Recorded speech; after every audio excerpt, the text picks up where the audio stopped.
The Grand Ethiopian Renaissance Dam holds back the Blue Nile. We are looking at it now from above in Benishangul Gumuz region. It is one of the largest hydroelectric dams in Africa. When fully operating, it will roughly double Ethiopia's electricity generation capacity. This is the paradox. The same dam that promises to bring electricity to tens of millions of Ethiopians is the same dam that downstream countries view as a threat to the water they have depended on for thousands of years. The Blue Nile contributes about 85% of the Nile's flow into Sudan and Egypt. The dam's reservoir filling schedule, drawdown rules, and operating priorities are matters of regional negotiation that have not concluded. From a verification standpoint, the dam's existence is unambiguous.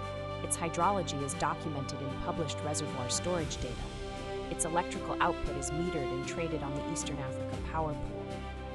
What is contested is the future operating regime: drought rules, environmental flows, transboundary coordination. Trellison documents the technical facts. We do not advocate a position on water sharing. We rate the methodology of every claim made about the dam, whether by Addis Ababa, Khartoum, or Cairo.